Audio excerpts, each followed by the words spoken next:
Hey, what's up, everybody? Trying to live stream here, and of course, right as I get going here, the chat is not working, at least on my end. I know there's chat happening because I saw it earlier. Give me 1 second here. Let me try to fix this real quick before we get going. I don't know why it's not loading. Of course, things don't work when we need it to. Hope everyone's doing well. Super late night, and I just wanted to talk about something that happened tonight. A video of mine was taken down from YouTube, and then I'll get into it as soon as I try to fix this live stream chat thing here. Let's see if this works. Sorry about this, guys. And there's no point to actually talk if I can't see who I'm talking. I mean, it's better if the chat is going. Hopefully the live stream's working.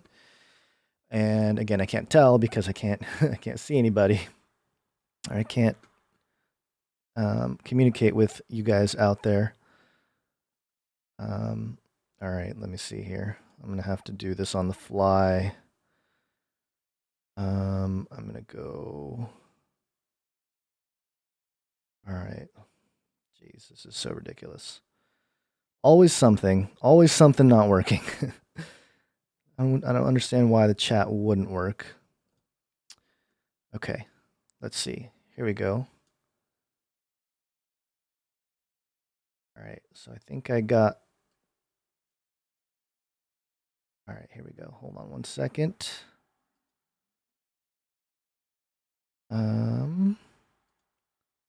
There it is. Restream chat. Okay, let me resize this real quick because it's a little bleeding out a little bit. There we go. Almost there. Hold on, guys. You get to see what kind of things go on behind the scenes here to get all this to look somewhat decent on the screen. Okay. All right. Hopefully that's working. How you guys doing? Yeah, I know it's super late for most of the country and stuff, but it's about 11 p.m. where I am here in California, and just wanted to do a quick live stream and talk about what happened tonight. So, just going about my day. Got to see the baby today and hang out, and I get an email from YouTube, and let me share it with you guys. So here's my email from YouTube. Your video has been removed from YouTube. And it says here, hi, FaceLikeTheSun. As you may know, our community guidelines describe which content we allow and don't allow on YouTube. Your video, The Real Virus, was flagged for us to review. Upon review, we've determined that it violates our guidelines and we've removed it from YouTube. We know this might be disappointing, but it's important to us that YouTube is a safe place for all. If content breaks our rules, we remove it. If you think we've made a mistake, you can appeal and we'll take another look. Keep reading for more details, blah, blah, blah. And I'll go ahead and, I guess, submit my appeal after this video here. But if you guys saw which video this was it was titled The Real Virus, but really the video was about sin.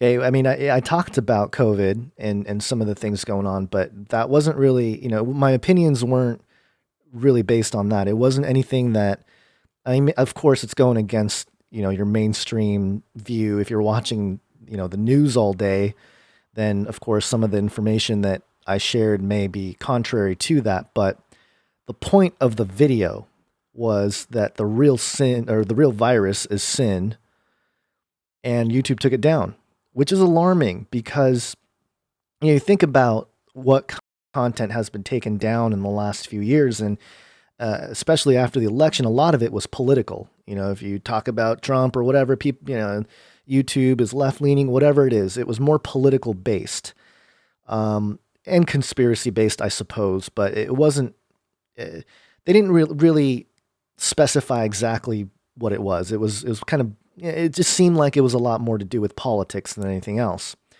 And then in the last year or so, a lot of cryptocurrency channels started getting taken down. And I think a lot of that has to do with some troll armies and stuff out there and some bots that are out there trying to censor cryptocurrency channels. And it has to do with the fact that a lot of those people are kind of libertarian minded and they're pushing this idea that the current monetary system is broken and that there's a better way. That's what a lot of these crypto channels are trying to push.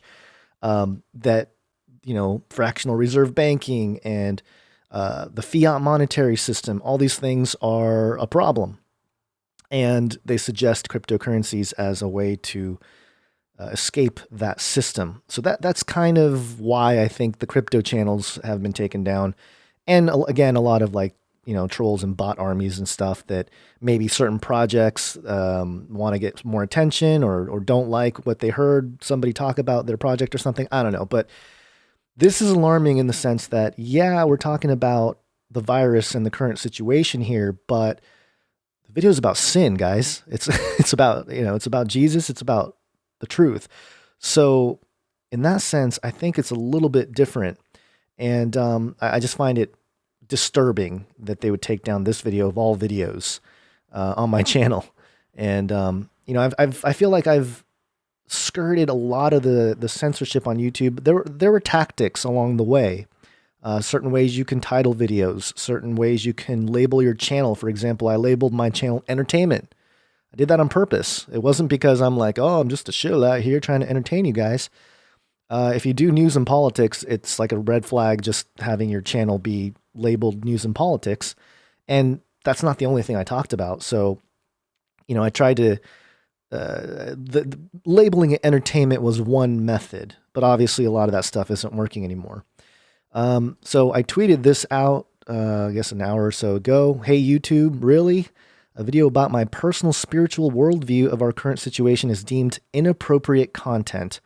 Whatever, I'll be submitting a rebuttal, but you're proving to be of the enemy. And of course, we knew that already. But it's just, again, it hit me. It's just wanted to let you guys know it hit this channel. And if you guys do want to check out the video, and if you haven't looked at it or if you haven't watched it yet, you can go to BitChute and take a look there. The video is still up.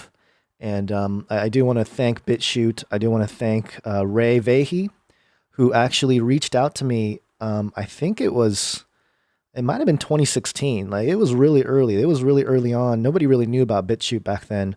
But he reached out to me and said, hey, I really love your content, and I want to give you a channel on BitChute. And what Ray did for me was really cool, actually. Any video that I publish on YouTube automatically publishes on BitChute. So I'll drop a link to the channel in the chat here so you guys can take a look. And specifically, the video is here. Again, I'll drop it in the chat there so you guys can watch the video if you haven't already. So again, it's just one of those issues where it's alarming. And before I forget, thank you, Ray, for having me on BitChute from very early on. And I think I was one of the first people actually that had a BitChute channel in the truth space. And I hadn't really, to be honest, I didn't really pay attention to it that much, in the sense of like, okay, cool, at least there's a backup. I didn't want to have a YouTube backup channel. It's kind of pointless. It's redundant. So having this option was cool, and I really appreciated that. And I didn't have to think about it. I didn't have to think about, oh, okay, I uploaded on YouTube, and now I got to go over here and upload it over here. Didn't have to worry about that. So that was cool. But there's another thing here. There's other projects that are kind of doing, or at least trying to free the internet. Their words. I'll get into that in a second here. This is the BitChute channel if you guys want to check it out. 2,541 subs so far. And again, every video that I publish here automatically gets posted over there. And so it's a good way to at least have a backup. If you're a content creator out there, consider doing this, just because it allows for that backup, like a backup that you don't have to really think about too much. And there's that Kobe Bryant video down here too that took down from YouTube because, yeah, personal reasons on that. But it left it, it's still on BitChute, so you can watch it there. It's just a great place to have, a backup to all this kind of stuff.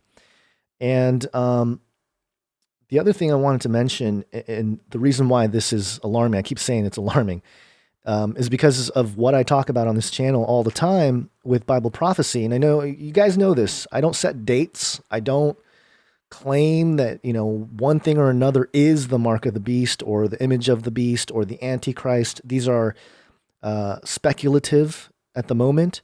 And of course, when Bill Gates comes out and says he wants to vaccinate everybody and have everybody on a digital ID and all this kind of stuff, you're going to have pushback. You're going to have people say, hey, this sounds a lot like what the Bible prophesied. So I understand that. And I get that. I'm not trying to suggest that we should ignore those things. We should pay attention to those things, especially the church. But I can understand the polarization in that as well, where, the church is split on eschatology, on different views, and it could be hard if, you got a buddy or something that's saying, hey, Bill Gates is the Antichrist. I know for sure. And somebody else will be turned off to any kind of study of eschatology because of that. So I understand it's a very fragile thing here. But at the same time, what I've always pointed out as one of the things that's going to be very obvious that we'll know that this is it, is this idea of waging war against the saints. This is Revelation 13, and the beast was permitted to wage war against the saints. Permitted. The beast is allowed to go after the saints here and conquer them. I mean, I don't see how that's pleasant for the church, and I know people that are pre-trib, hey, none of this is going to happen. This is just believers after the rapture, all this kind of stuff. But I tend to disagree with that anyway. But again, it's just a characteristic of the end times. And there's already a lot of waging a war against the saints happening in other countries, in pockets all over the world. You talk about China, we don't know exactly what's going on over there, but I do know that there's a lot of Christians, a lot of believers out there who are being censored, probably being thrown into some kind of reconditioning camps or whatever. I'm sure a lot of the horrible stuff is going on there, and we just don't know about it. We don't know the full extent to what's going on out here in the West. So it makes sense that that Chinese style, that communism type of thing would come here, and we know how much influence China has had in the United States monetarily and in Hollywood in recent years, and in governments even. I've brought up how who was it? I think it was Dianne Feinstein had a Chinese spy as a driver for 20 years or something. I mean, it's a thing. It's a thing. It's definitely a thing out here. So it's not a surprise, but the idea that they would, again, take down a video that's about sin should be alarming to everybody here. And I'm not trying to be an alarmist and say this is it, this is the end. Again, I'm being cautious about all that, but just letting you guys know that, hey, it hit me. It hit this channel. And it took a long time. I feel like I did pretty good. I got a lot of videos demonetized like a lot of people have, but I've never had a video actually taken down by YouTube. And I feel like I've sort of tried to snake, that's not the right word, snake, wise as serpents. I tried to kind of, avoid certain, it is self-censorship in one sense, but it's just kind of being wise about what you're putting out there. If you're just kind of belligerent and doing it, it's almost like, hey, take me down, that's one thing. But, I've tried to keep the content in the context of, hey, these are my opinions. These are my beliefs. These are my thoughts, and not be political and not be really, overtly for or against any kind of party or anything like that. I've always tried to be as honest as possible when it comes to all the world events taking place and just reporting what's happening on one hand, but also sharing my opinion on the other.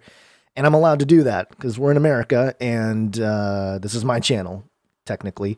But I understand also that YouTube owns this platform. YouTube has control of this platform. YouTube can do whatever the heck they want. And, there's not much we can say about that. So in that sense, hey, good on YouTube for trying to keep it a safe place for everybody.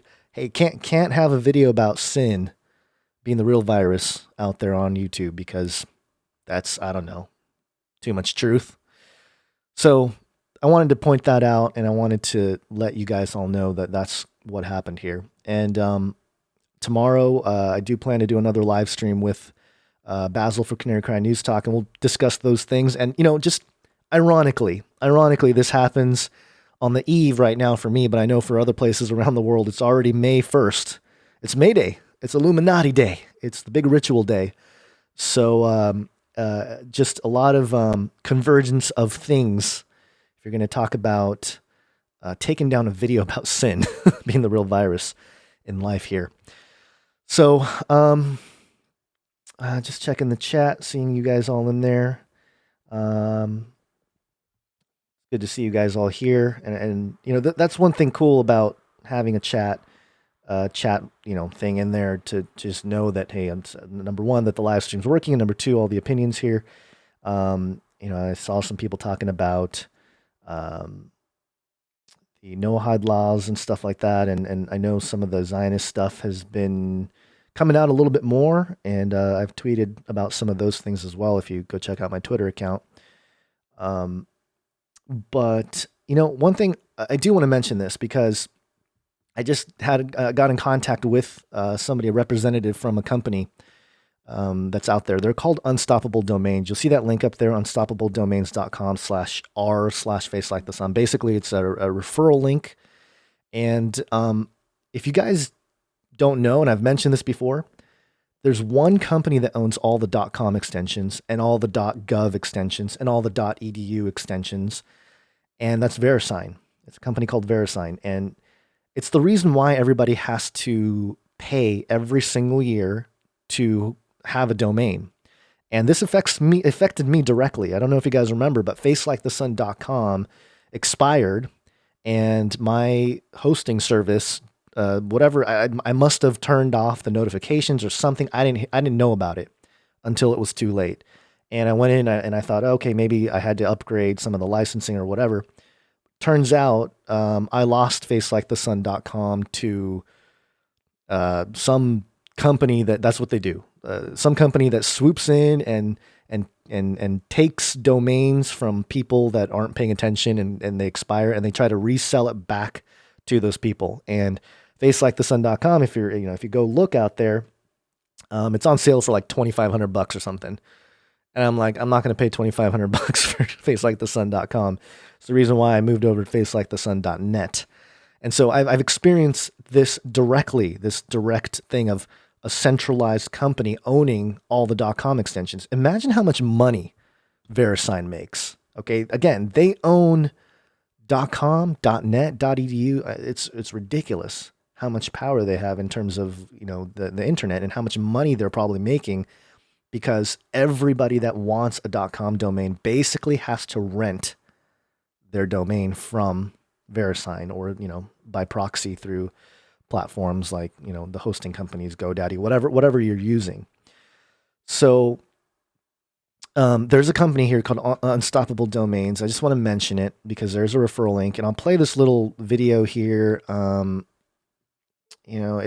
kind of trendy, San Francisco, whatever, but at the very least, the message of what they're trying to do is pretty consistent with, at least in the short term here. I'm not talking long term.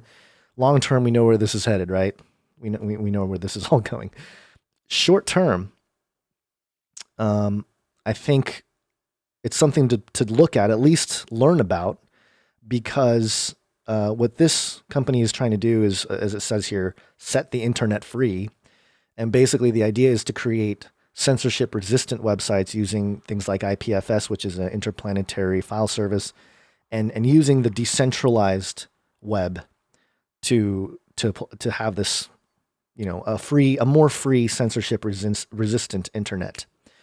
And it's pretty technical. That's the biggest problem here, is a lot of this stuff is very technical, too technical for your normal, person that's just trying to, sell goods or sell food or do whatever. You got to kind of be tech savvy to know how to operate these things, but it's getting easier. It's getting easier and easier.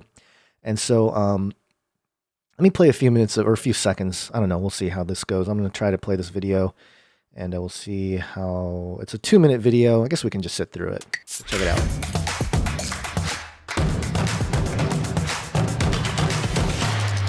Super trendy.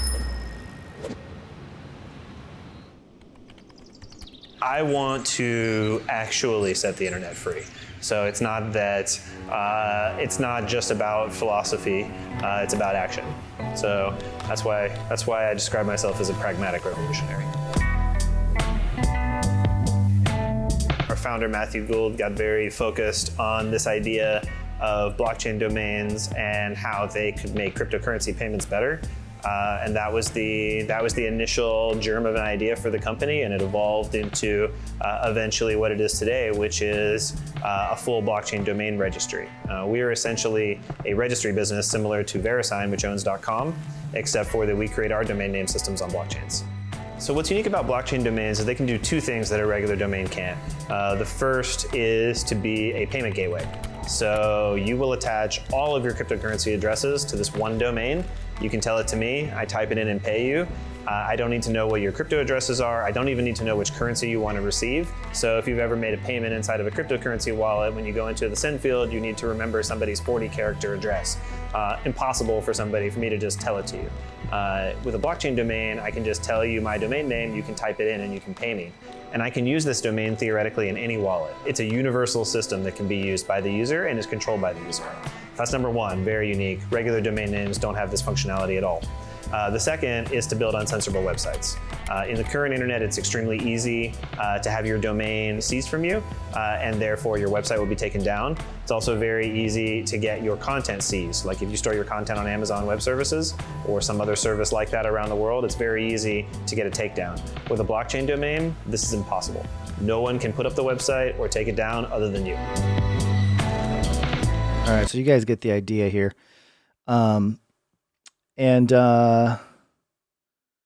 Looking in the chat here, I saw some good comments in there about how this whole, a lot of opinions about this pandemic and how it's really God's way of telling the church to repent. I do think so. I think there's a part of that that's true. But it's hard to, it's difficult because we know that this whole lockdown thing is on purpose. So there's kind of two sides to that thinking, is that on one hand, yes, it kind of put a mirror up to life, and it's kind of a reality check for everybody in terms of what's most important, what's valuable, all those things. But also it's definitely, on purpose to the economy was going to crash anyway. They have some plans to move things into a different system, so to speak. And I think there's going to be a difference between a system that is brought to you by the people, independent people, and a system that's going to be brought to you, handed to you basically by these centralized entities continually. And it's going to be difficult to wade through some of that because it's going to look the same and feel the same in terms of, the way you use applications and user experience and all that kind of stuff. But the difference is what's happening beneath the surface. And I also saw somebody in chat talking about how we're going to be broadcasting from shortwave. And, I've been looking into shortwave as well. I think that's a thing for sure in terms of, being able to communicate in the future. Yeah, that's for sure a thing. And what's interesting, though, is I think people have tried to figure out ways to send cryptocurrencies on shortwave radio as well. So there's, again, it's not all going to just be, oh, this is it, this is the end. It's going to be a battle. It's going to get worse. It's going to divide the world more and more and more. And I tend to think that the whole transhumanist topic that I've been covering here on this channel for a long time, and I always reference Dr. Hugo de Garis, who we talked to back in 2013 or 2014. He wrote The Art War, and he truly believes that we're going to have gigadeath. We're going to experience gigadeath, which is very prophetic in the sense that at least 1 billion lives, on Earth destroyed, at least, right? I mean, and it's got to do with a different type of human. You have your Terrans. Well, this is according to Dr. Hugo de Garis, the way he understood what might come. The Terrans who basically are saying, I'm going to remain human. I'm going to remain the way I was born, how from Adam to Noah to just throughout down the line of history, humanity as God created us. And I'm not going to enhance myself. I'm not going to inject myself with any kind of upgrade or anything else. I'm going to stay human. So you got that group, the Terrans. And then you have the cyborgists who will say, hey, we need to merge with technology. We need to merge with the machine. And we need to basically, keep it's kind of like the Elon Musk thing, merge with the AI to keep up with it. So there's going to be a whole group of people. It's already starting to happen. I mean, when I talked about this in 2011 to people, just on the street or like in church or something, people were like, huh? Like, what are you talking about? You're crazy. But now, I mean, shows like Black Mirror, it's become much more a conversation for normal people. And I think most people are like, yeah, it doesn't feel right. That kind of stuff is creepy. It's weird, whatever. But of course, the desensitization that happens from a lot of TV shows and all that kind of stuff, eventually it's going to break down. People are going to start buying into gadgets and, eventually it's going to become inject this into your body or put this in your brain or whatever it is. It's going to be in you. And, that's a point of, something that, I've talked to Basil about too. Like, people are freaking out, even at me at first. And he's like, I'm going to wear VR goggles. I'm like, really, dude? You're going to wear VR goggles during news talk and on the thing? And we were talking about it, and it's like, yeah, but if we're going to really be honest about what might take place here in the near future, at least he's not injecting anything, and at least he's not on it all day. Okay. There was a guy, you can look it up on YouTube. There was a guy that was immersed in VR for like a week straight or something. And he said he was dreaming in VR, dreaming about the, pop-up screens coming up. And so I don't think it's good for you psychologically. And I'll make that, pretty clear. But, if you're on it for a couple hours to do a show or something like that, whatever. I don't think it's that big of a deal. If you want to play some games in VR, kids are doing it nowadays. Again, I think the issue here is where it's headed more so than like, hey, I tried VR. Like it really, all it is a glorified screen. It's really not much more than that. If you think about it, you're in front of a computer screen already. It's just like immersive screen. There's nothing that's inside of you, but that's where things are headed. And so that's the cyborgists, but worse yet are the cosmists, according to Dr. Hugo de Garis. And those are the folks that believe that we will become God, basically, or gods, plural, whatever type of eschatology they have, based on the technology, merging with it and being a part of the internet and all this kind of stuff. And when we interviewed Dr. Hugo de Garis, he was pretty upset because he thought that the film Transcendence with Johnny Depp, he feels that Hollywood basically took his whole philosophy or his whole theory about all this and stole it from him. And I think the reason why he thought that was because they asked Dr. Hugo de Garis to consult with the film industry because of his book, The Art War. And of course, he didn't hear anything back. And then a few years later, they have Transcendence. So, yeah, I mean, if you're going to talk about, especially like with the Chinese infiltrating Hollywood, that kind of thing, and you look at how the Chinese operate in terms of just stealing ideas and not having any kind of,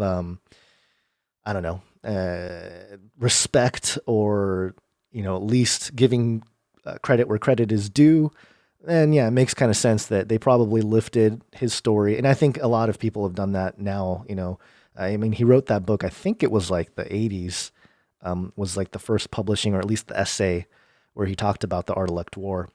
And what's alarming though, and I think you got to keep this in mind, is that Dr. Hugo de Garis is, at least at the time we spoke to him, not a believer. He's not a Christian. And he sees all this coming. And it's almost like, man, you know, but the thing is, he understands where we're coming from, and he was even at the conference a couple of years ago in Branson, I think the Genesis 6 conference. He was a speaker because of the fact that the Christians are really the only people that are taking his warning seriously, or at least the fringe Christians. People like us, people like you that are here in the stream tonight or today, wherever you are. Hi from Australia. That's Mary there in Australia on Facebook. I forgot that this is streaming to Facebook too. So it's just one of those things where, you don't have to be a Christian, a Bible believing Christian to see what's coming. But if you are, and if you're open to reading eschatology, prophetic passages like Revelation 13, you really see that, like, hey, this thing that's coming, it's coming fast. And, this type of thing can unfold very quickly. And I know there's somebody on Twitter that constantly tweets at me and says, hey, you got to look at the historicist view. All of this was already fulfilled. And there are preterist views as well. And I've always taken the stance that, I'm more of a futurist in terms of, what that is. And I understand the history of, there's that whole line of thinking of after the Protestant Reformation, the Jesuits basically, the Catholic Church and the Jesuits basically came up with futurism because the Protestant Church called the Catholic Church the Antichrist, the Antichrist system, the beast, and all that kind of stuff. And to counter that, they said, no, this is yet future. And I think there's a point to be made, especially with Rome, obviously, the way they have basically controlled society throughout most of human history. Yeah, there's a point to be made with that. You can't deny it, in history. At least the history that we're told, right? The history that we understand today. But the Jesuit that came up, I can't remember his name. He wasn't the first one to speak of the prophetic passages being a future event. And of course, it's easy if you take some of the earliest church fathers that talked about, hey, this is way in the future, to say, oh yeah, they were talking about, what happened with Rome and the Protestant Reformation and all this. But there are still problems here, because when you talk about waging war against the saints and conquering them entirely, I mean, that's pretty intense. And it was given authority over every tribe and people and tongue and nation, and all who dwell on the earth will worship the beast. It's pretty intense. It's talking about the whole world. And of course, yeah, I get it. Rome has power and influence over a lot. And you can't deny that, of course. But I think when you talk about, again, when you're looking at the patterns, I don't dismiss those theories because they have sort of an archetype or a pattern that's within it that does point to these prophetic passages. And so even if you're preterist and you think that everything was fulfilled in 70 AD, I think it's a good study. I think it's a good way to look at how some of this might be fulfilled, how some of it might be fulfilled again in a sense, or like repeat, or be fulfilled even more to the T, the way God saw it, the way God communicated. Because the struggle between, Christ and really the Antichrist spirit, it's ongoing. It's not something that just popped out of nowhere. It's not something that's just going to pop out at the end times. No, this has been going on for forever. It's been ages, really. So, a more powerful iteration of these prophetic passages, I think, is probably going to unfold If not in our lifetimes, then maybe our children or our children's children. And so I think the best thing to do is to really just continue to preach the gospel and, point to Jesus Christ as the solution. That's really the only solution here. It's a transcendent solution, and it makes sense. And a lot of this makes sense in the fact that, creation's already messed up, but something's going to happen so bad that God basically has to come back and burn everything up and build a new heaven, new earth, and bring down a new Jerusalem. Because whatever we do to it, whatever humans do to it, eschatologically, it just destroys everything. And that's another point that I always talk about is okay, so all this happened before. Are we living in a new heaven and new earth now? Is this the new Jerusalem in 1948? Is that what you guys are talking about? Really?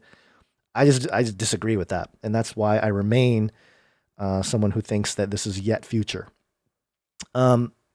So anyway, I brought up unstoppable domains as again, this is like short term, that person in the chat, you might be right. Maybe in like a few years, we're going to be doing everything on shortwave radio. But for the time being, it's something that you can look into, you can learn about.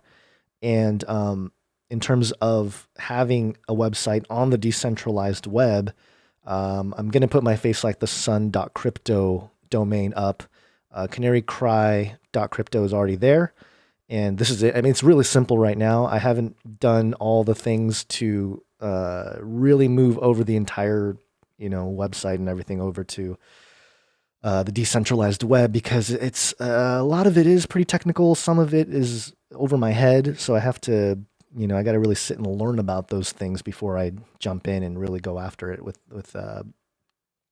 some of that. But so these are just tools right now, and I want you guys to think about how we can help or support projects or things that are trying to at least help us in this time where YouTube is going crazy, and Facebook, Twitter, all these platforms are eventually going to just weed out whoever disagrees with them, or it's going to become even more crazy. I've always talked about how Twitter is just a cesspool. It's the precursor to the true hive mind.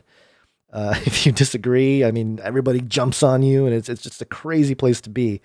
And views that are really detached from reality.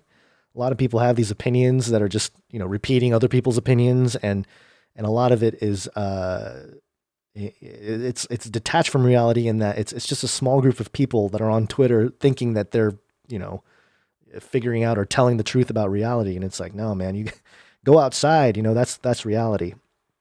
So, okay. All right. Rusty asking, what's a shill? A shill is basically someone who's, pretending to be something they're not. They're in there to, people talk about shilling a product, or, like a salesman, basically. They're in there just pumping their own book or their own whatever. But even worse, if you're a shill in this context, it's somebody that's pretending to be something else. So in that sense, if I get called a shill all the time on YouTube, especially, people are like, "Oh, you're such a shill." Especially Basil, when Basil comes on, a lot of the shill talk happens. And basically the idea is, hey, he must be a closet Jesuit, or a closet Freemason, or a closet Zionist, or whatever it is. And he's on here trying to deceive people into this or that. And, people are free to think that, but I'll tell you what, man, if that's the case, then, we're really just doing it for free, because we haven't seen any checks from the Jesuits for putting up their views or whatever. So, and I get it. There's different levels of people that do that, but I haven't gotten an email or a message. I haven't gotten pulled into an alley or something and taken into some ritual thing and here, hey, go out there and deceive people and all this kind of stuff.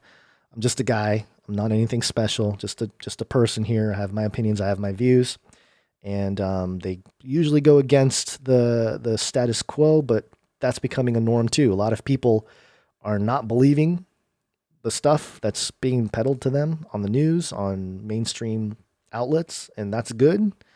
But I do think that even the alternative media has been infiltrated quite a bit, in that there's a lot of people that, especially if you look after 2016, the people that really jumped on the Trump wagon and the MAGA hats and all that. And I get it. Like I get like the appeal of the whole thing, and trying to preserve the constitutional rights and all that kind of stuff. Although, again, where were you? I've mentioned before, where were you in 1913? Where were you in 1933 when they confiscated gold? Where were you in 1971 when they took the dollar? There's all sorts of times in history where people could have acted and people could have done something about it, but they didn't. There's less of an excuse now because the information is a lot more readily available, but I think that's why there are psychological operations happening now that are much more sophisticated than they were back in most of history, especially in the 20th century.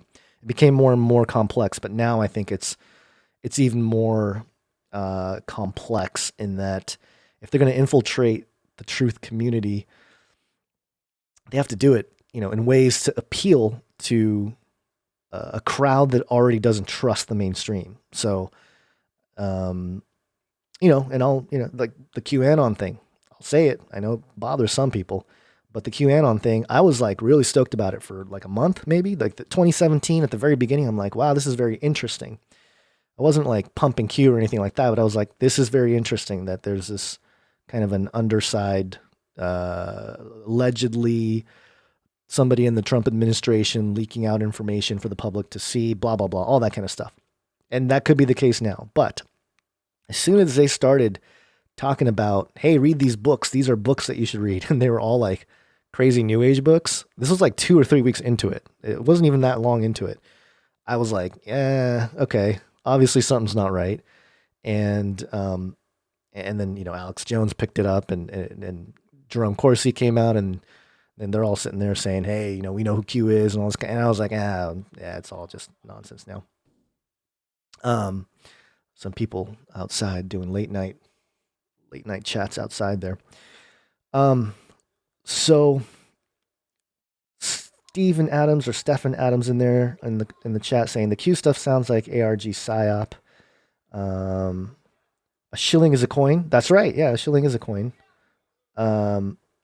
This VA rocks hard. Blessed Fringe. The pandemic was a D-Wave simulation AI. Could be. Is there proof of that? Or, I mean, I know it was a simulation for sure. And that's the thing, there's so much of what we're seeing now, I think, has been simulated on multiple levels already. That it's one of those issues where, we really don't know. I will say this is just an opinion. Just an opinion. Be very clear about this. But people always talk about like, hey, they can take down the internet at any point, which is true, and they can EMP everybody to death and all that kind of stuff. 5G, all these things. But there was a guy, I don't remember his name. Someone in the chat might remember his name. He was a guy, and again, you never know with these things, right? But he was a guy that came out. He was a banker that became a whistleblower, and he did some interviews out there, and he allegedly, according to this guy, he was doing all the bidding for the top elite of the elite. He claims it's like 1,000 people of a bloodline or a family line or whatever. And he was helping him do stuff to other countries and companies and all this kind of stuff. And the moment he had to walk away was when he was invited to basically like a child sacrifice situation. And the Hungarian guy, yeah, Jeffrey Jones, the Hungarian, I forget his name. But he talked about how he mentioned something, and he said that, the top 1,000 people or whatever, and he said some of them aren't human. And that struck out to me. If he is a disinfo agent, he might be letting out some truthful information in that. I wouldn't be surprised whatsoever if this top bloodline, whatever it is, this top elite, the people behind everything. Okay, this is like, it's not just one particular thing. It's not just Rome. It's not just Zionists. It's not just, it's just behind all that stuff. The faceless ones. We don't know their names even,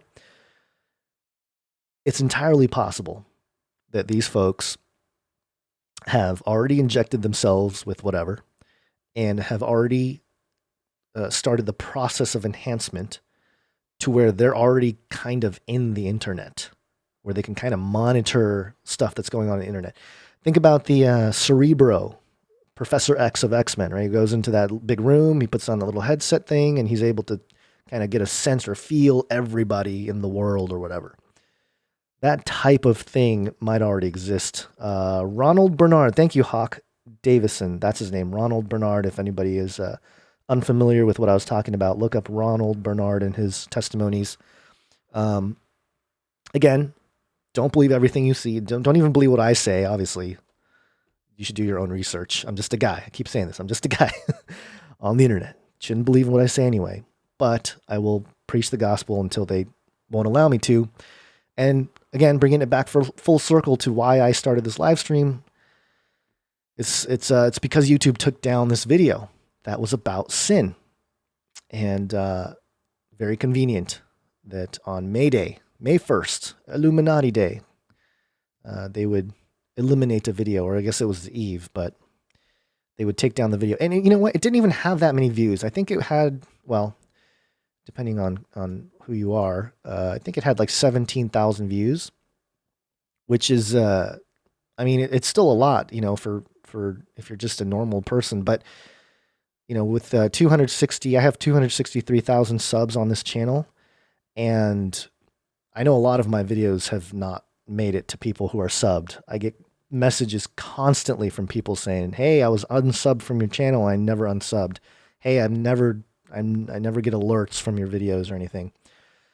So obviously there's been some kind of shadow banning, I think it's called, going on with a lot of my videos. And another video that definitely was shadow banned was, let me see here. Let me see if I can find it. Yeah, it was this one. Deep dive into creepy Microsoft patent, A coin in Bible prophecy. I published this on April 1st. And on YouTube, I think it only has like 14,000 views or something. And this is the video, again, way back on April 1st, where I read, I didn't read out loud, but I read the entire Microsoft patent for mining cryptocurrencies with your body and your brain waves and your organs and all kinds of stuff. Excuse me.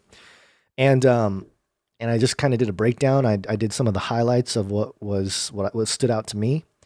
And again, this was back in April 1st. And then it was like 3 weeks later that I saw a bunch of people on Twitter starting to freak out about it. And you know, obviously when you get on Twitter and somebody says something and it's got thousands of views and thousands of shares and all that kind of stuff, it became pretty popular because of the patent number, which has a 060606. And Chris White actually made a good point in his podcast. If you don't know who Chris White is, he was in Age of Deceit, the first one, Fallen Angels, and the New World Order. He's the guy behind Ancient Aliens Debunked.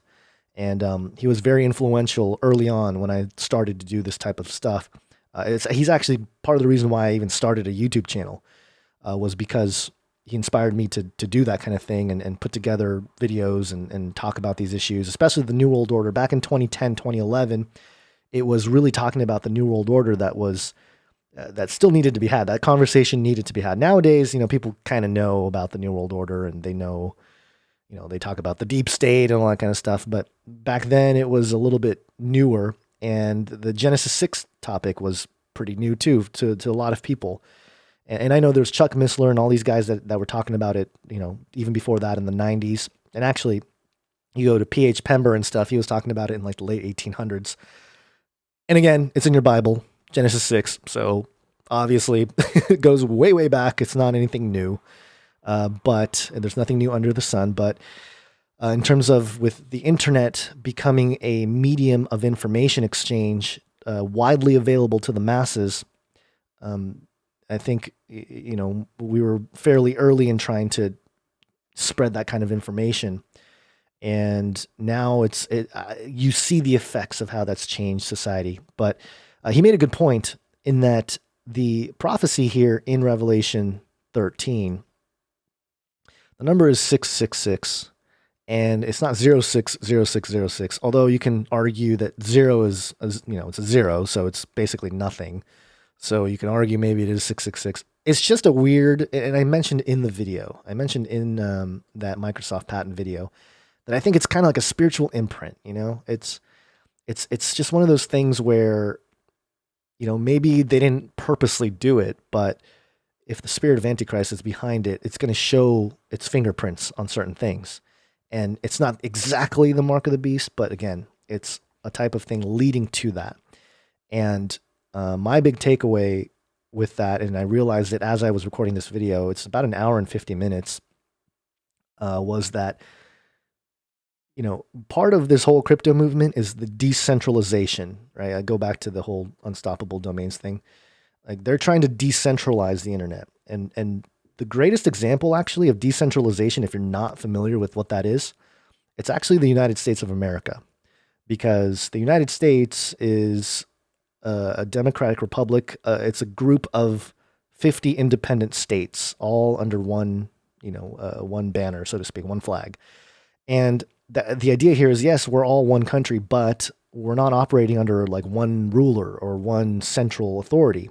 Although that has been challenged, and that's been part of the process of the last, I don't know, 30, 40 years of the New World Order concept of bringing the whole world together under one government, under one religion, under one monetary system. Decentralization, in theory, is the opposite of that. It's the opposite of a monarchy. And if we're talking about companies like YouTube, big platform, able to censor whoever they want, it's a centralization issue. Because they're a central authority of this video platform, they can do whatever they want. If we decentralize, and part of that is not just the governance structure of the institutions behind it, but also the technology behind it. If we decentralize the technology, then we can keep things censorship resistant. We can actually have a little bit more of a free and open type of situation. Now, there's problems with that as well, because hey, if you have a website that you can never take down and somebody puts out or posts some kind of child pornography website or something like that, that's a problem. But the cool thing is you can just ignore it. You can say block. We as individuals can say block. We don't need some other central authority to tell us what's right or what's wrong.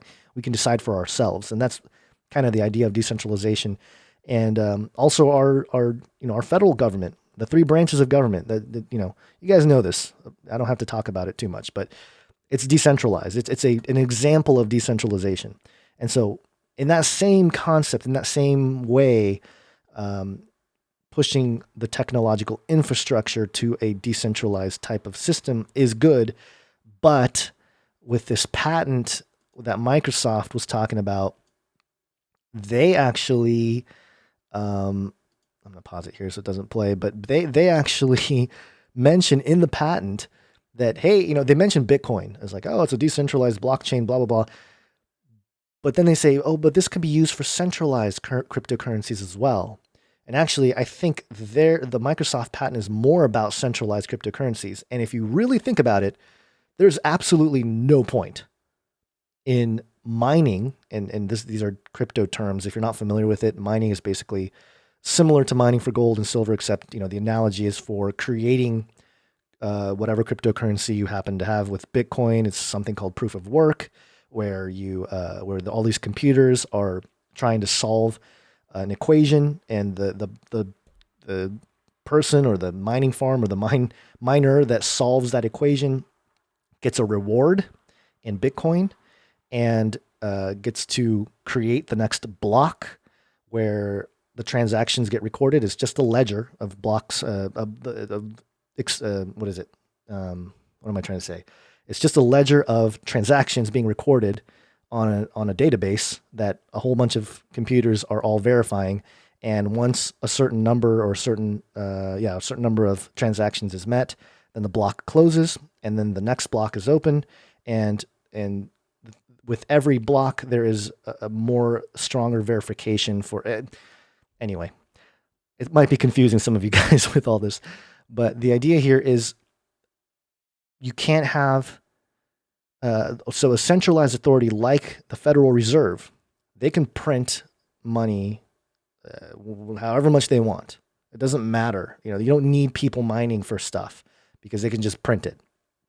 If anything is centralized, you don't need proof of work. It's pointless because they can just control how much of the currency they're printing. So the fact that this was a big giveaway, it was a big sort of showing of what they're about with this patent. If you read it, because they say, oh yeah, we can do it for centralized cryptocurrencies. Again, there's no point. The only reason to have biological, oh gosh, what's going on out there now? Some kind of biometric measuring your brain waves to your organ movement, to your body movement, to all these things. The only reason to even have that, you don't need it. To have all those monitoring systems is to control you. That's the only reason why. There's no other point. You can make an argument maybe for like a Bitcoin, but even then it's like, you don't need bodies to do that. There's probably way more efficient ways to do this. I know right now there's, we know oil crashed last week, the oil prices, and the Rockefellers publicly getting out of oil is interesting. And somebody in the chat saying May 1st commie day. Yep, I know that too. So yeah, obviously very convenient that all this happened, but I don't know where I was going with all that. All I'm saying is that with this patent thing, the point is they showed their hand by suggesting that this is, this can be done on a centralized cryptocurrency, which is entirely pointless. If you can control the amount of currency you're printing or eliminating, you can burn currencies as well. It's really pointless to have people be doing work with their bodies or whatever, with their brainwaves and attaching it to some kind of database to allow that kind of printing of money. So anyway, that's the whole thing with that. And then the Acoin thing, if you're not familiar, there's a guy named Acoin I think it's Acoin. Some guy out there, he's building a whole city in Africa, after his name, and it's going to be a crypto city, like a smart city or whatever. And, again, prophetic undertones. Not quite there yet, I don't think, but all those things are moving in that direction. So, let me get into the chat here, see what you guys are saying, hang out for a little bit longer, then I'll call it a night. It's already midnight here where I am. Winston Rice, they're going to digitize everything. That is right. They are digitizing everything. Let's see. The New World Order is here, model China. Andrus Motto, that is definitely true. Leonard Kozarski, Trump is one of the Antichrist. Possible. I did have a video that was fairly popular called Is Donald Trump the Antichrist? And it was actually, that was kind of a troll job on my part because I wasn't saying he is, but it was a very good excuse to study certain passages in the Bible and study who the man of sin is supposed to be. And that's kind of what I did in that video. A Protestant told me the Pope was the Antichrist. Johnny 2020. Yeah. I mean, that's been the thing, right? Since the Protestant Reformation is that's the whole idea. What is your crypto site? Right now it is canarycry.crypto. You can go to canarycryradio.com/crypto and that'll kind of show you how you can access the decentralized web through IPFS. It's basically just, let me just type it in here. radio.com/crypto. It's basically a plugin. If you use the Opera browser, I think there's a way to do it there, or there's a Chrome extension, because you can't just type in these domains in your browser and go. Because if you noticed, anytime you're in the browser, you see that little HTTPS :/ before the website. Well, that's that centralized system. If you go on the decentralized web, at least with the IPFS, the Interplanetary File Service, that's what it's going to say. IPFS : / canarycry.crypto. I'm going to make FaceLikeTheSun.crypto as well eventually and get that out there. But go to that site. Here, I'll drop it in the links, I'll drop the link in the chat. Because it gives you kind of an overview of what this all is, what this tech stuff is all about, and how how we ought to occupy. You know, it's one thing to kind of just stay on YouTube and just be like, hey, you know what, we're all going down and just go down. But it's another thing to start learning about, hey, what are the options? Because again, you don't have to be like a Christian or a believer or anything like that to be hit by the censorship, to be hit by the the cracking down on free speech and all this kind of stuff. And so people are going to react, people are going to respond, and I think some of these projects and these tools, that's all they are. They're tools, are more freedom, they're more pro liberty, all that kind of stuff. And that's all I'm saying is that you should look into it and learn about it. If for anything else, your kids are probably going to be using this type of infrastructure before too long here. And again, it's really important to educate on what the philosophies are, but then also what the technologies are, because for someone who's not really informed about this stuff, the Facebook Libra thing that came out, it's like, oh, see, Facebook, they're coming out with it. Yeah, their thing is totally not the same thing as like a legit open and free cryptocurrency. Their thing is totally centralized. Central banks coming out with their digital currencies, the CBDCs, they're called. China, I think, already has their digital yuan that they're testing out right now. These are all centralized cryptocurrencies, which means it's controlled, tracked, all those things.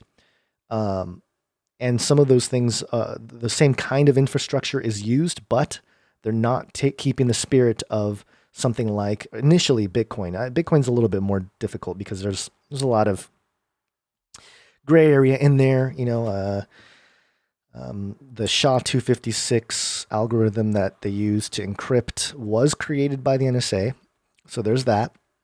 But again, was it somebody disgruntled within the apparatus that was like, hey, I'm going to make this thing?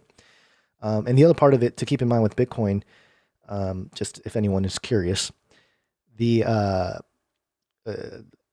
Satoshi Nakamoto, whoever he or they are, when they released the initial code for it, according to the people that understand code way better than I do, it was atrocious code. It was atrocious in terms of the actual thing. The concepts were great, but the coding and the actual technology wasn't that great. It wasn't until random people, or not random people, but people that are interested in the project independently came and started to fix things and patch things and make things better and build a community, all that kind of stuff. It wasn't until that happened that really Bitcoin became even a viable thing, that it can actually be used and all that kind of stuff. So, there's different opinions about that. And is it the one world currency? If it is, then maybe they didn't think that it was going to happen like that, because it's going to take down all the banks. All the banks are going to be gone. There's going to be no need for banks if cryptocurrencies succeed in the next 5, 10, 20, or 30 years, whatever. And so I'm sure the legacy infrastructure is trying to put out their own thing. And naturally, because they're all about control, their thing is going to be riddled with control mechanisms to control your behavior, to control your money, to control all these things.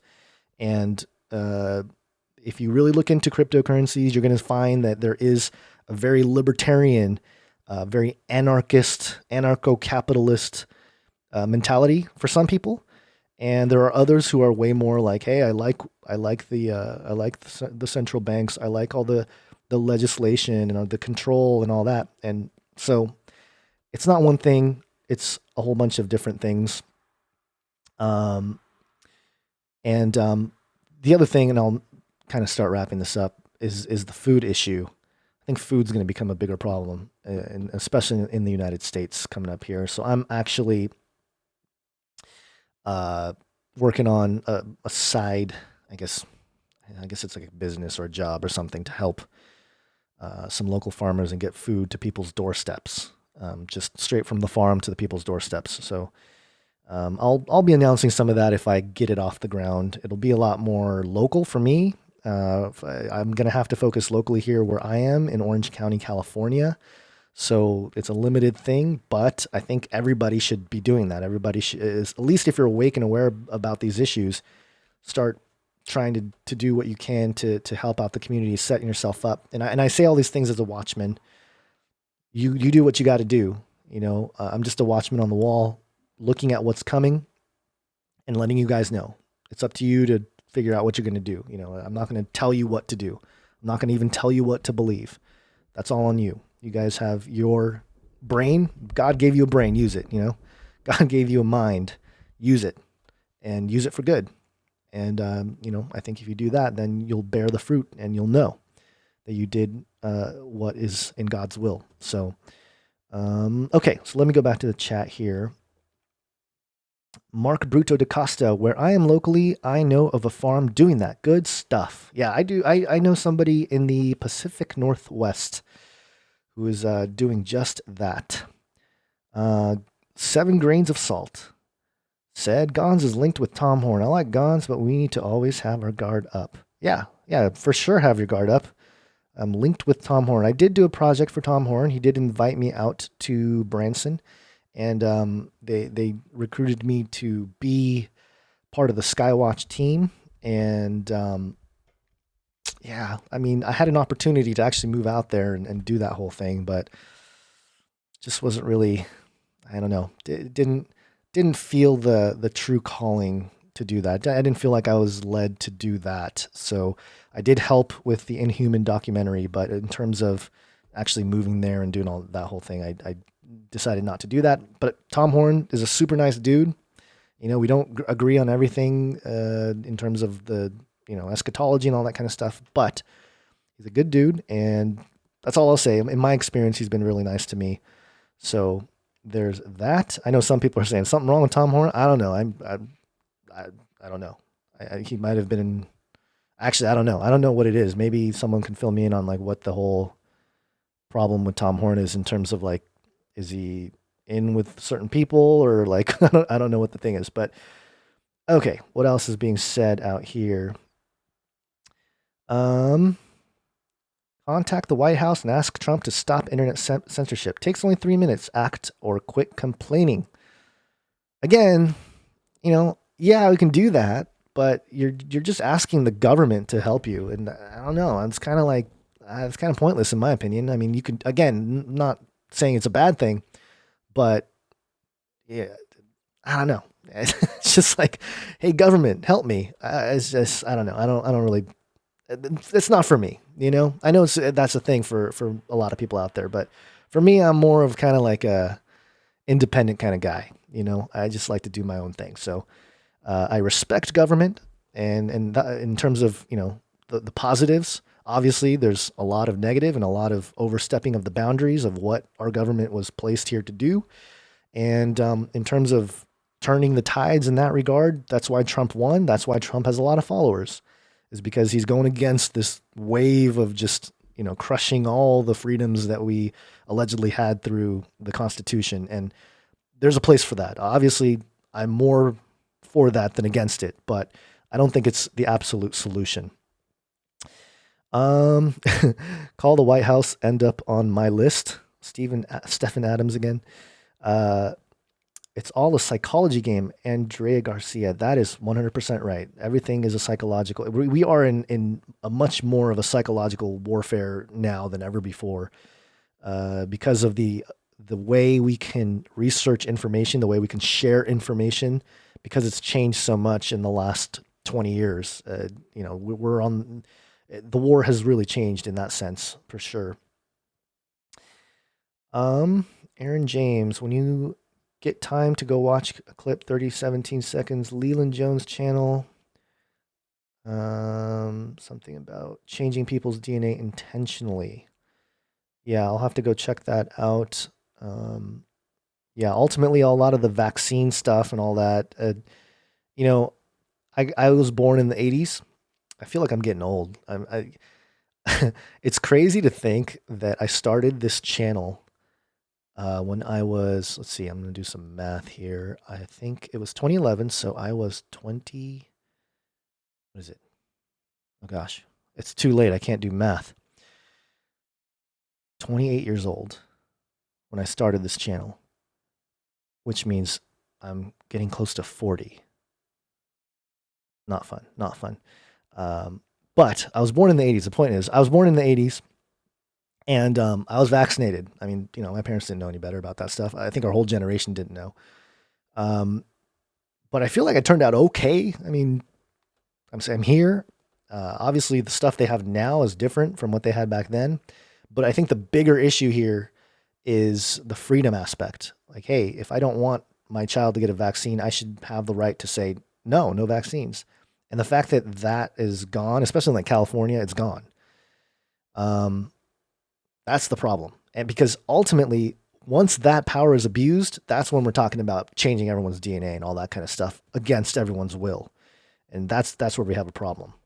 So, yeah, I'm pretty sure that the stuff they got now is no good. You try to avoid it as much as possible, but it depends on what vaccine you're talking about, and there's an argument to be made about certain whatever. But at the same time, again, it all comes down to freedoms, and I always find it interesting that the crowd that's most about like pro-abortion, like, hey, my body, my choice, right? Doesn't apply to vaccines apparently. So let's see.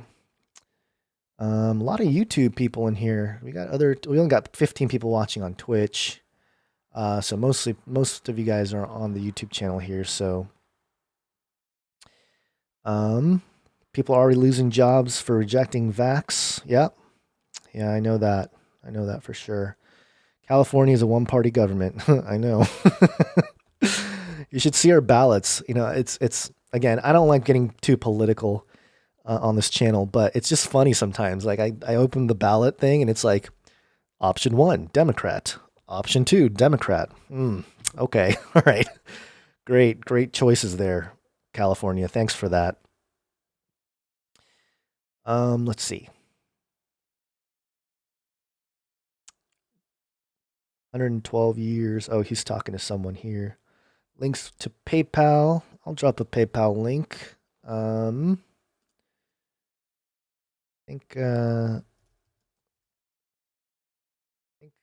think they just look for at FaceLikeTheSun on PayPal and you'll find my thing. I don't remember all the exact links here.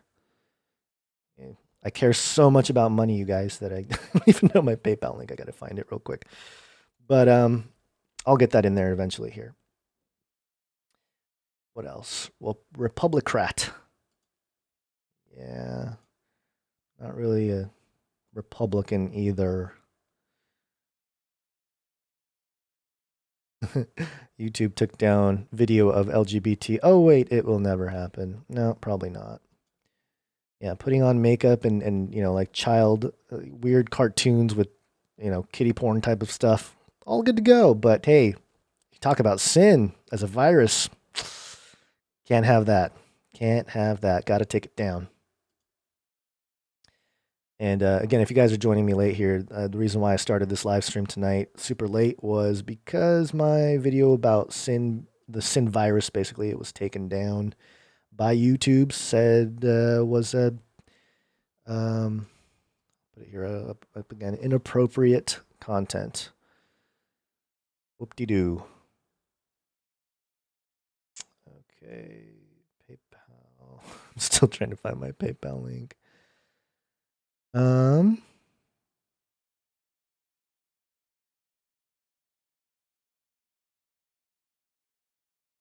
is a really long link that I have here. Try to shorten it so it doesn't look like a giant mess.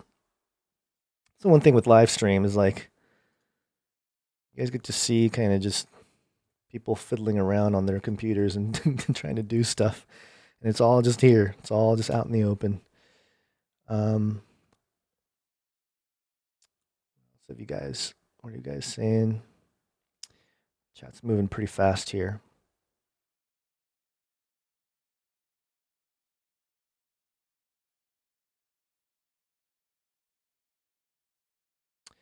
Okay, so Shane Everett Henry, can you email me on the farm to doorstep thing for ideas on how I can implement something like that here? I know so many people already in need here in East Tennessee. That would be wonderful.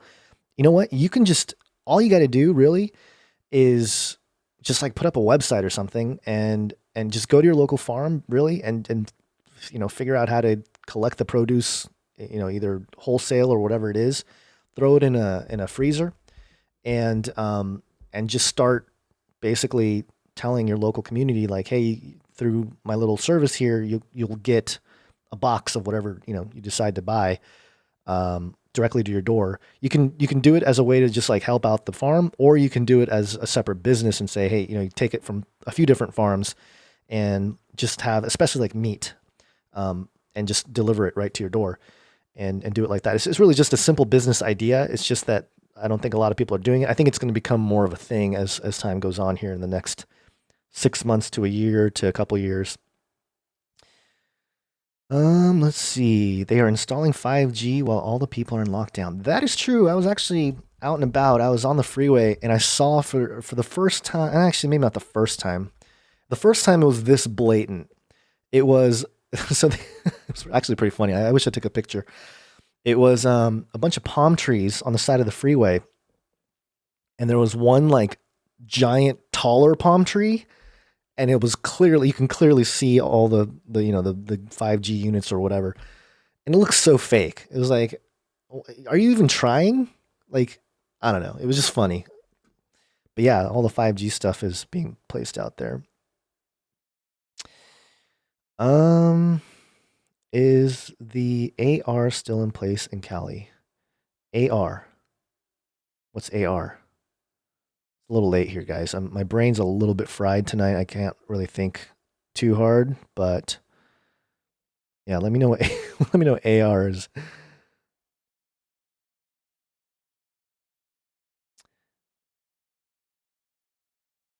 Meet your neighbor, share food. Olio free app. There's already an app out there. I'm sure there's already stuff out there that does this kind of thing. Peer to peer, person to person, food sharing, that kind of stuff. That'll become more popular, I bet, as time goes on here. How long have we been streaming now? Let me just check real quick because it's getting fairly late.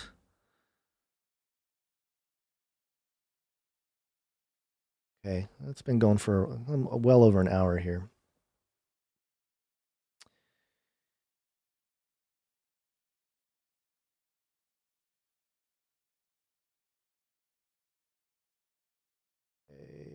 Supreme Groiper, thoughts on the coronavirus vaccine experiment in Africa recently killing 11 kids? I didn't hear about that.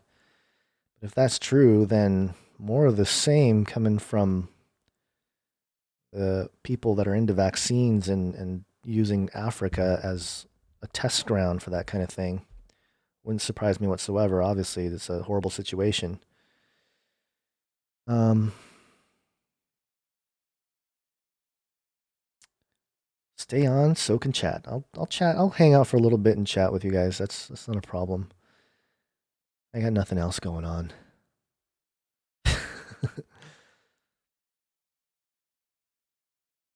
You're a believer. Do you remember this? Ask and you shall receive. God requires you. Oh, it moved. Where'd it go? Oh, chat moves. I lose it. But yes, ask you shall receive. Amen to that. And I think the problem is, even within the church, you have a lot of people asking to be basically slaves to the system.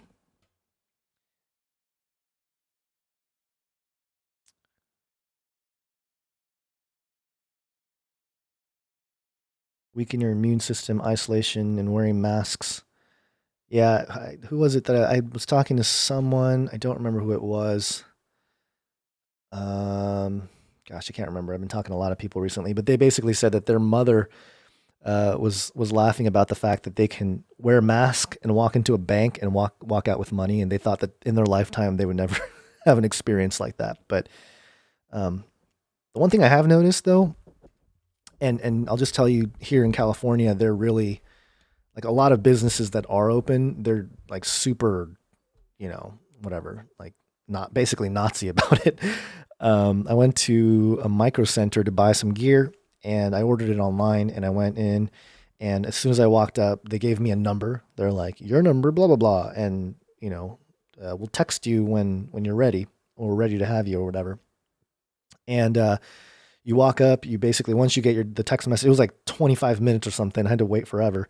And then once you get in or try to get in, they make sure you put on a mask. And then there's like this security guard that's like, put out your hands. And they just like spray you with all this disinfectant. And I'm like, thanks. Great. I'm glad you guys are fighting the virus, Good job. But just I don't. It's just so weird, and it's been an opportunity for a lot of people to trip on their power or their authority, even at the smaller scales. Not everybody, obviously, but I've seen a lot of that, and I think social media has pointed out a lot of that as well. Um, Gway1234 on Twitch. Have you heard about universities doing studies on the death toll and finding it to be between 0.1% and 0.3%? Thoughts?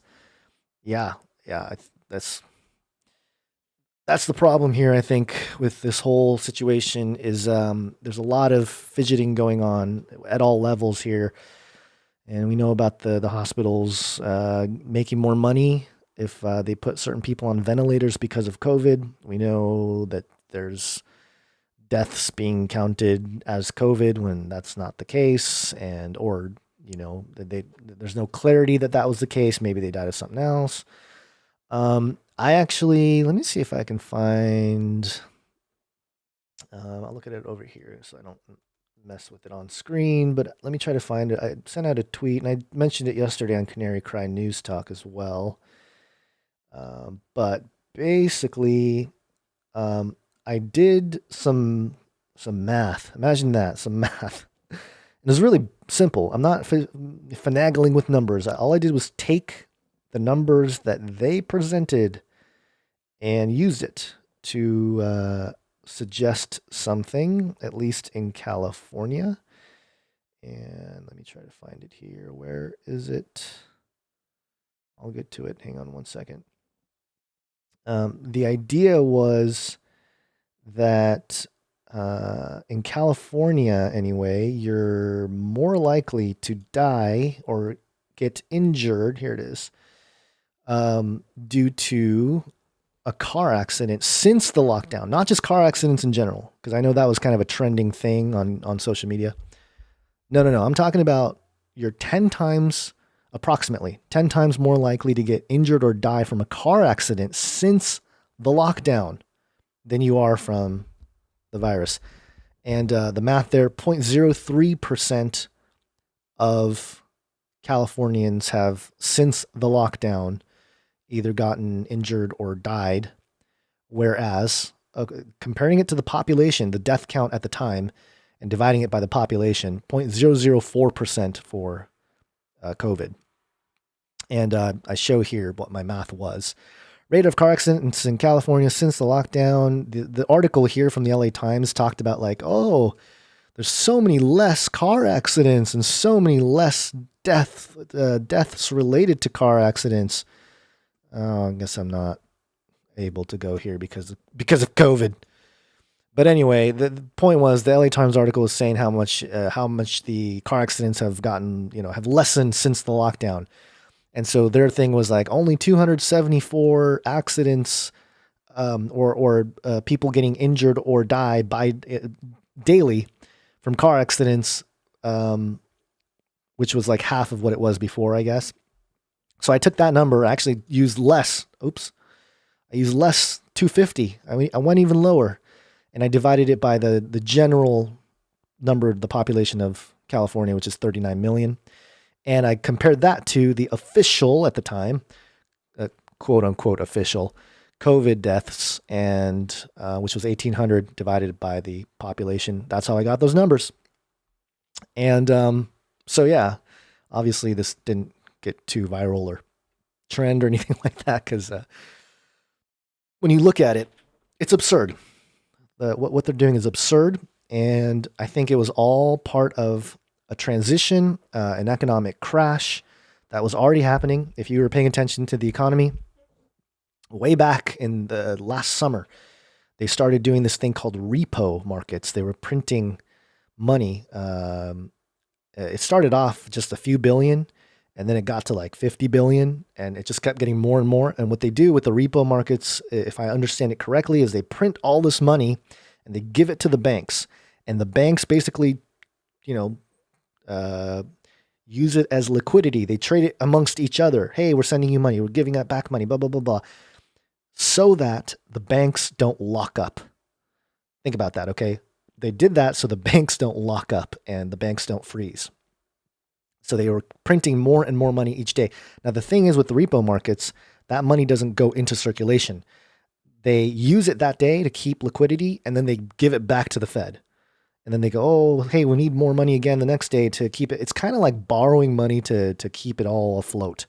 And so if you're paying attention to that, people in the world of the economics and all that kind of stuff, they were saying like, hey, this is not good. This is really bad for the economy and for the dollar and everything else. And of course, the virus came around and economic crash. A little too convenient. And on top of it, you had all the CEOs cashing out at the end of January.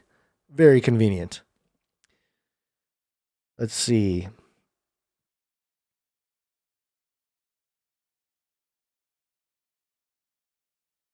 Sorry for the late comment here. How can we see your censored video? Okay, you could go to BitChute. That's where you can go to see it. I have the video here, and I'll drop the link in the chat. Go ahead and check it out. Again, it's just a video about, talk a little bit about the virus and whatever, but mostly it's about the true virus, which is sin.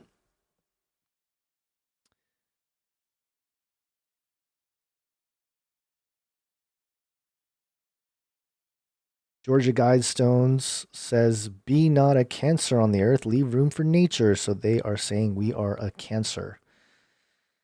Yeah. I think Dark Clouds Over Alberton, I think is the name of the documentary. It's made by Chris Pinto, and Dr. Future was in it. And they basically uncovered who built the Guidestones. If you're not familiar with it, it was a Rosicrucian. So a secret society guy, with a fairly wealthy guy apparently, and yeah, he's the guy that built the Guidestones, and so definitely the philosophy of the Rosicrucians was part of that, and Rosicrucians, Freemasons, whatever, all the same secret societies. They're all coming from the same mindset, the same, I'd say, Antichrist spirit. But if you want to be more technical, it's the mystery school religions.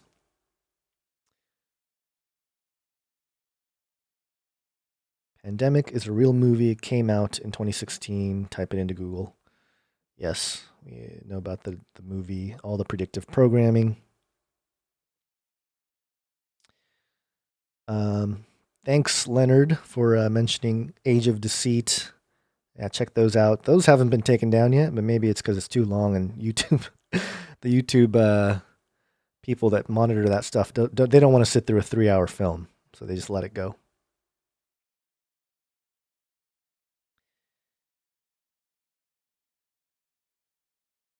If this was a Monopoly game, it would have been over long ago.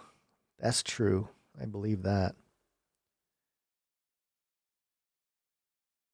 I shared. Okay, so Kitty is saying they shared the video, the Sin video on Pinterest, and it's still there. That's good. Is it a link to the YouTube? Because the post might still be there, but if they try to play the video, it might not play. Yeah, Plandemic Event 201 ID 2020. Yep. It's interesting. I will say this. I think a lot of this also came about because there's some of the public agendas with a lot of this stuff. I think they were really behind schedule. I didn't think they realized a lot of people would be so against it in a sense.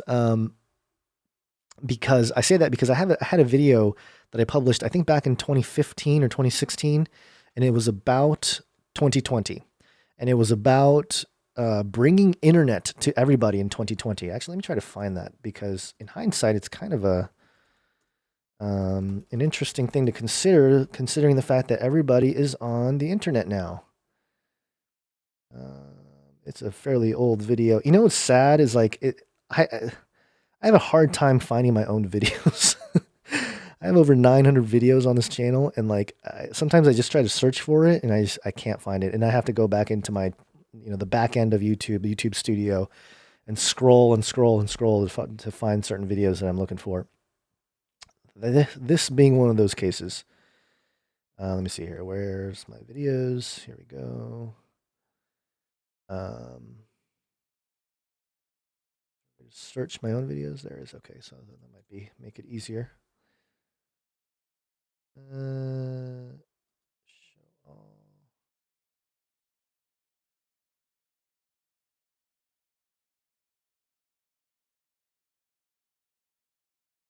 Here it is. 2020 agenda.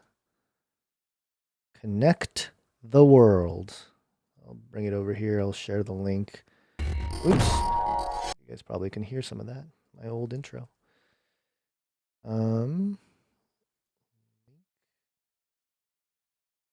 Here it is in the chat, and here it is on screen. September 29th, 2015, 2020 agenda, hashtag connect the world, Zuckerberg, Gates, Bono, and others building the mark of the beast. It's part of the 2030 agenda for global sustainability. The internet and tech gurus got involved with their 2020 agenda to get internet to every person on the planet. This was, I guess it was during, no, it was the year Flat Earth came out. So I guess, I don't know, maybe I said planet because I don't know. Mark Zuckerberg, Bill and Melinda Gates, Charlize Theron, Richard Branson, Mo Ibrahim, and Bono are just a few of the names who have signed this declaration. And while bringing the internet will probably mean improved lives for many of the poor nations of today, ultimately it is laying the groundwork for the mark of the beast and image of the beast as written in Revelation 13. And all the links and everything are in the description there. But yeah, I remember this because they were all these companies were trying to figure out ways to bring internet all over the world. And it seems like the pandemic here really put pressure on that front, right? Everyone's internet's too slow. Everyone's online now. Everyone's at home online. And so it just seems a little convenient that, what I was going to say was that they're behind schedule, so to speak. Maybe they wouldn't have pulled off this pandemic thing if they were on schedule, but because they weren't, they're like, hey, we need a catalyst here to move things along quicker. So just a theory of mine, but let's see.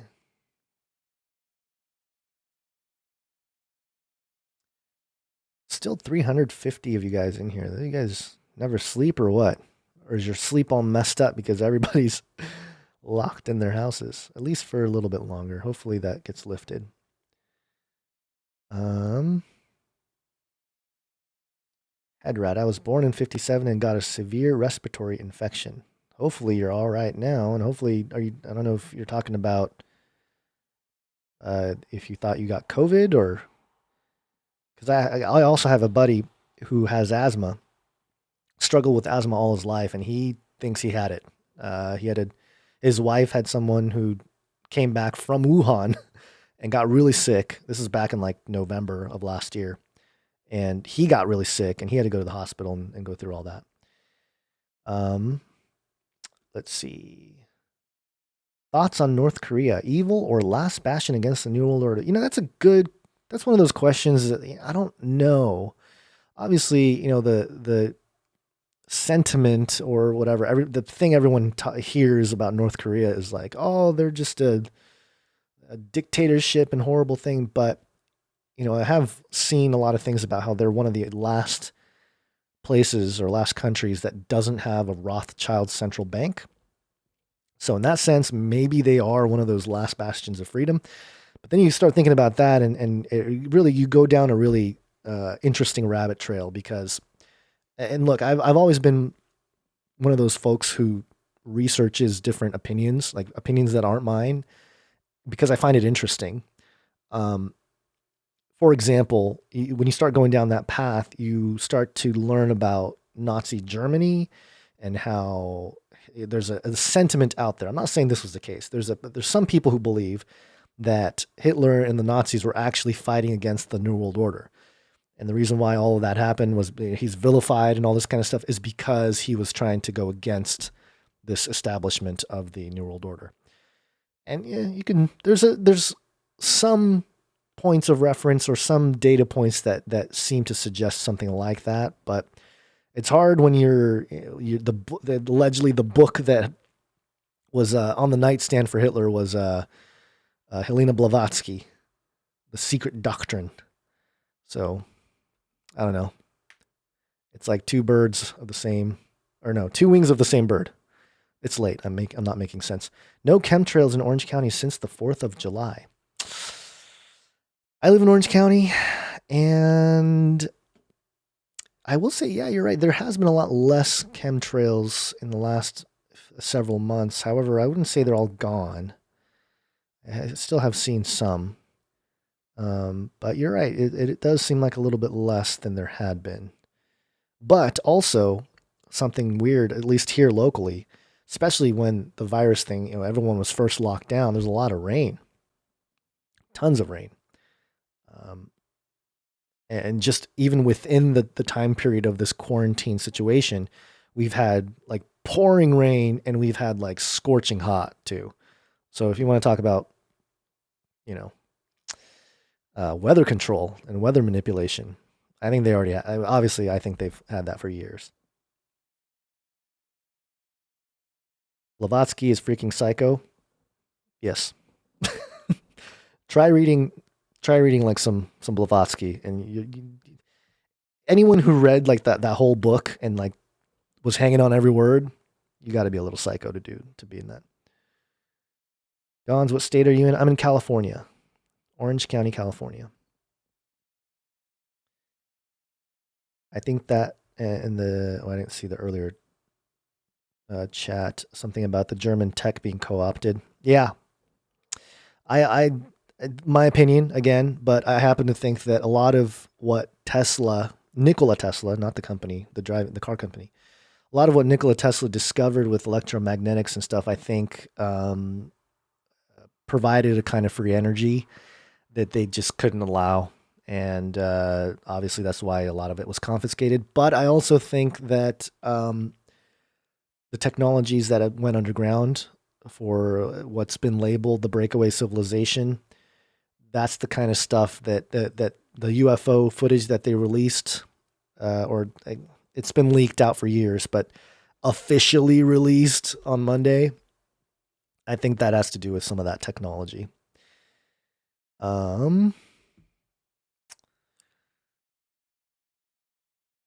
Who ain't psycho though? That don't mean you're a psychopath. It just means you ain't NPC. Okay? What is up with this QAnon situation? Yeah, I mean, at best, it's some kind of, backdoor, or not backdoor, but like I don't know. I'm getting tired. It's getting too late. At best, it's just a really bad attempt at trying to get people pumped about certain things that are going to happen or plan to happen, or at least the intel, I guess, an attempt to get intel out to the public without having it be, like a front and center type of thing. And at worst, it's like a really bad psyop that is just keeping everybody enslaved even more. And I will say this is the biggest thing to me with the QAnon thing, and people have pointed this out, but I've noticed this early on, was that the narrative about, hey, we're going to possibly have this quarantine, we're going to possibly lock down the country because we're going to arrest all the pedos and arrest all the bad people. That narrative was there very early in the Q thing. Like, that was out there. And when this happened, when the virus thing happened and everybody went into quarantine, a lot of Q folks were like, this is it. It's going to go down. All the pedos, all the Hollywood people are all going to get arrested. And the thing is, like, yeah, I think there have been a lot of busts. I mean, certainly more so than like previous presidencies. But the type of busts that were being promoted by Q, haven't really seen that. So it just turned into a situation where you had all these people in quarantine pumped about being in quarantine, you know? And so I don't know. So again, I have my opinion about that, but may not be the same thing.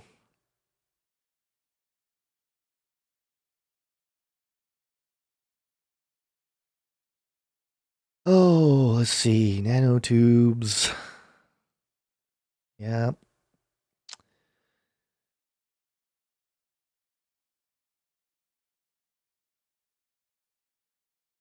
Yeah. Yeah. So, okay. So, yeah, I mean, yeah, you're saying stuff has been shut down worldwide. Yeah, I understand that. I do get that.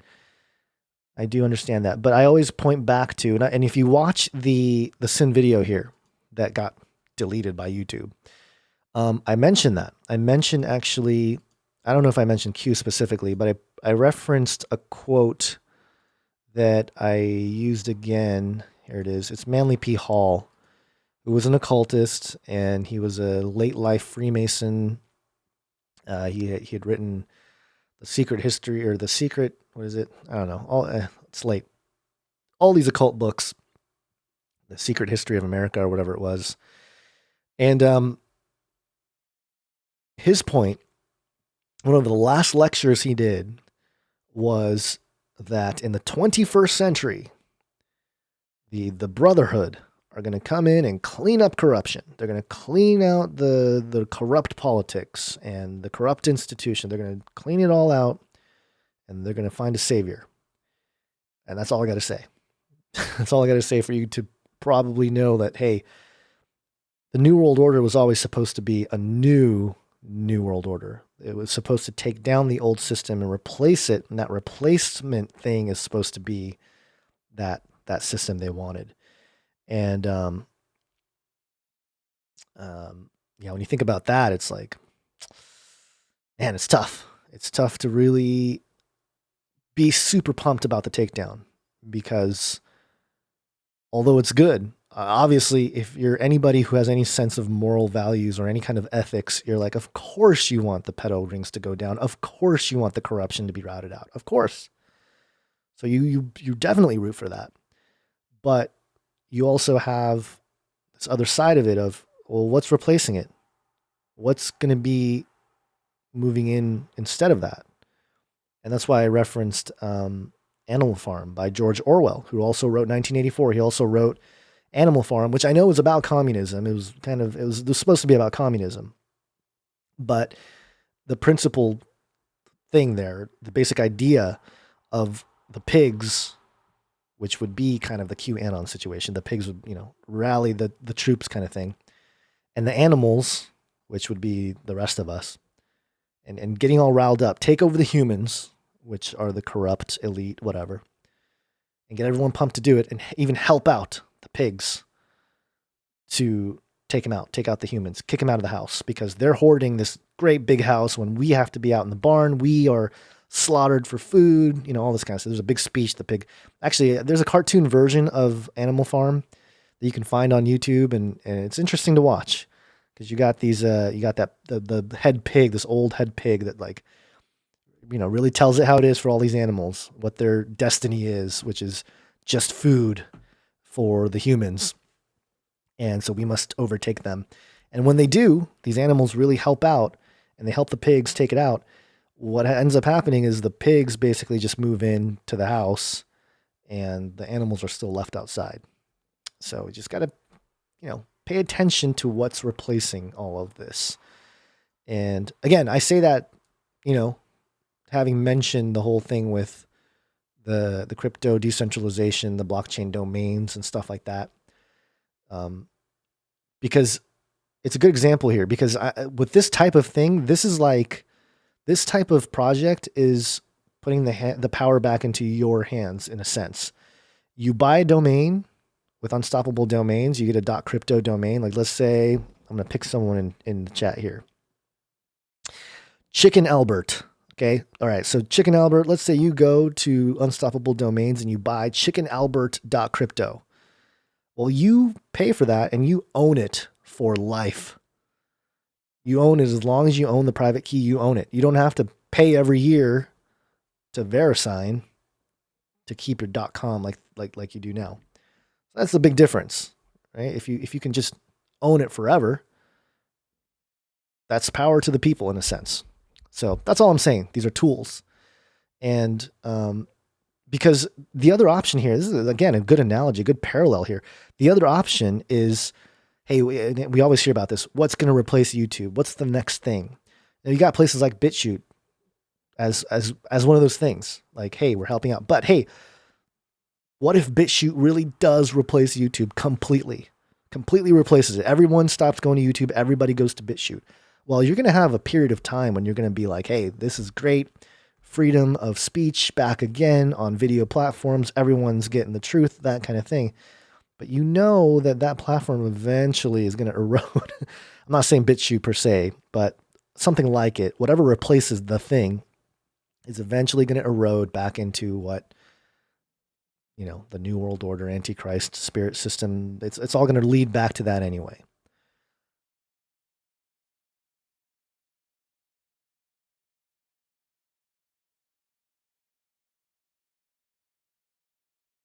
I hope I said Animal Farm and not Animal House. Yeah, not Animal. Did I say Animal House? I hope I didn't. I've made that mistake before. But yeah, not Animal House. Not the John Belushi college drunk party humor movie. False power to the people psyop is what you mean. Yeah, that's kind of what I'm saying, is the whole QAnon thing. Just beware of the psyop end of it. Okay.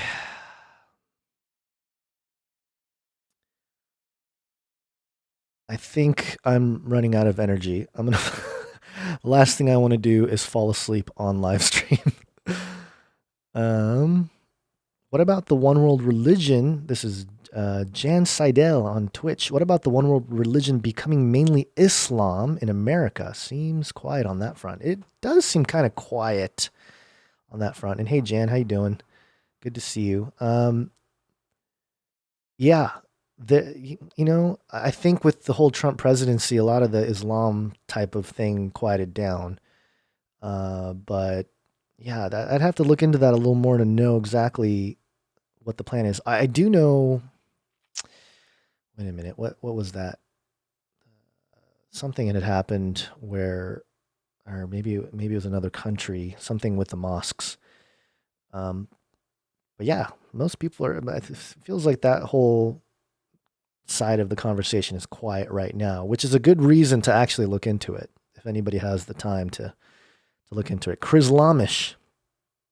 Well, I do. Yeah, the churches here locally, they for sure, or not locally, but just some churches around the country for sure are, I think, way too friendly to other religions, and in terms of like having that Chrislam perspective, definitely something there. And actually, you know what? I should definitely.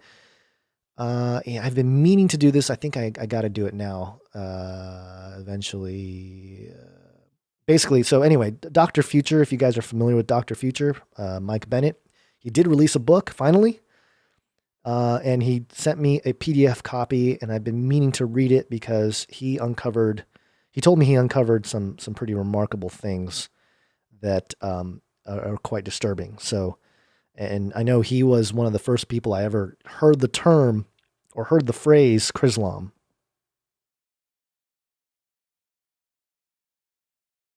I think I'm having some throttle issues, connection issues. Okay, I'm gonna call it a day here, or call it a stream, just because my live thing is my connection is getting choppy here. So, again, thank you guys for being here. Excuse me. Thank you guys for being here. And I'll be live streaming again tomorrow with Basil for Canary Cry News Talk.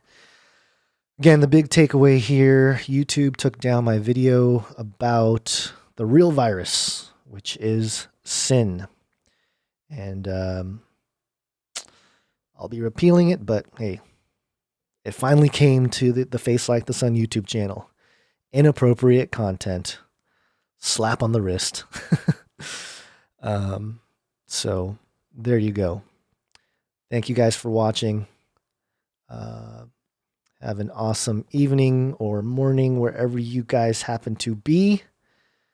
And I'll talk to you guys next time. And until then, God bless you guys. And I'll talk to you soon. Take care.